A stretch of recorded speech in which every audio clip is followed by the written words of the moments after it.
Hey guys, welcome to another interview. I'm with Aaryan Batra, and Aaryan, could you just introduce yourself? Hi, my name is Aaryan Batra. Uh, Hold up. I lost the What questions. exactly you want me to introduce, like where I go to school and whatnot, or? I mean, like, what do you just do? Alright. Hold up. All right, yeah. So you can just get started with the questions then. Could you just like tell us like how you first got into cricket? Yeah, so I I developed a love for the game around like the age of 8 or 9, thanks to my dad. He played in like WCL, and he took me to one of his games, and that's where I low key fell in love with the sport. Despite like cricket not being that popular in the U.S., Coach Sunny Sahal played like a important role in teaching me like the basics, and then he deepened my like enthusiasm for the game as well. And these early experiences when I was little gave me a strong like foundation and connection to the sport, which low key has fueled me as and my passion has grown since then. Would you say like this inspired you to like pursue cricket too? Yeah, because that's when Coach Sunny Sahal was able to teach me the basics, and then I joined some youth leagues and started to excel, and it was just fun for me because I was doing well. Uh, and like, how do you balance cricket with like other commitments in school? So like something like school, like balancing cricket and academics is pretty challenging, especially when I'm on campus during college. But while I'm on campus, I like firstly prioritize my academics, but then at the same time, I work on my like personal fitness, still going to the gym, hitting the pool and sauna and stuff. But then as soon as I get like some sort of break, like Thanksgiving break or semester break, like right now, or spring break or something, I take that time and go to like Columbia Cricket and do my practice. And so like, how was it like? Like, what did you have to do to like get selected for like the under 19 team? So we had these trials at Columbia. So everyone from Maryland would, or anyone that wanted to try out would go to Maryland, or from Maryland would go to the Columbia Center. And then we made a team from Maryland, and there was a team from New Jersey. We played some games in between us, and they picked one team for the Mid Atlantic region. So there were like 15 of us from the Mid Atlantic region, and there were 6 zones in total: South, Southwest, Midwest, West, Mid Atlantic, and East.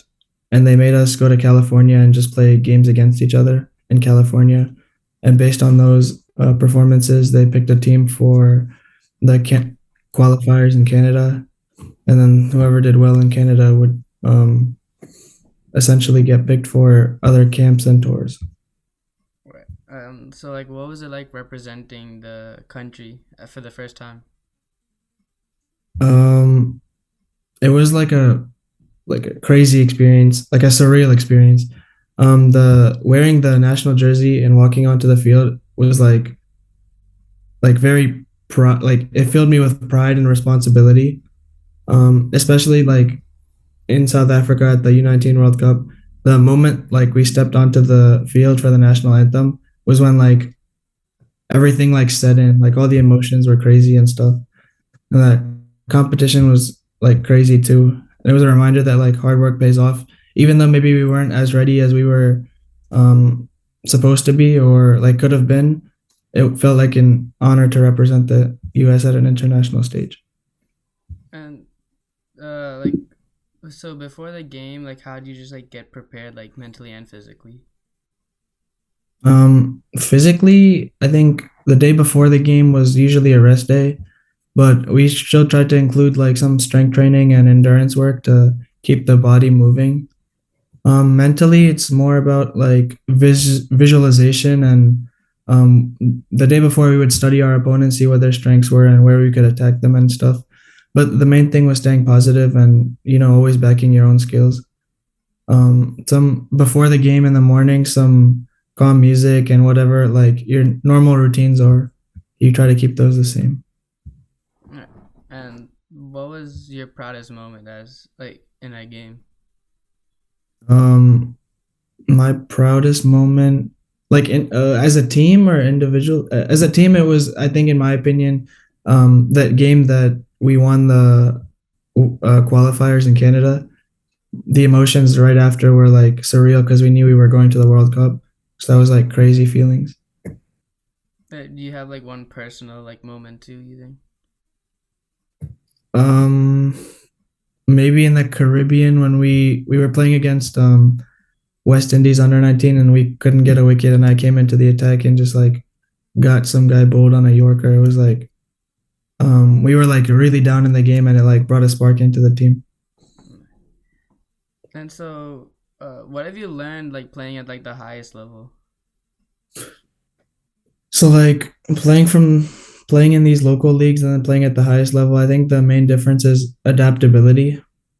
Because every new game you play brings you a new challenge, different conditions, obviously turf, astroturf, different opponents with different skill levels, different strategies that you need to implement.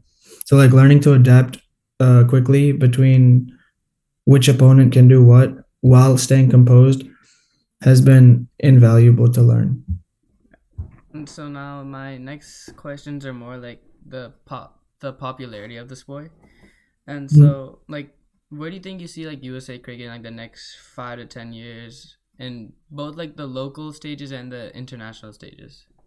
Mhm. So let's start with the international stages. So we just had like the first two seasons of MLC here in the US, and we also had the T20 World Cup being played here. So I feel like US is going to become like a more competitive force when it comes to international cricket.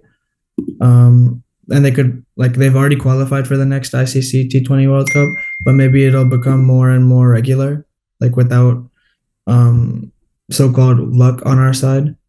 So with continued investment and also youth programs, the pathway for players would be much clearer too. So I feel like youth cricket, as long as youth cricket continues to thrive, then at the international level, it'll eventually thrive as well. Alright. And so like, how do you think the future of cricket is growing like from like the younger players? So the grassroots efforts are like I feel like they're still trying to be implemented, like trying to introduce them into schools, the community tournaments, and like even social media for the younger audiences. Because for the younger audiences, it's all about getting them to love the sport first and then getting them to learn. So I feel like collaborating with like popular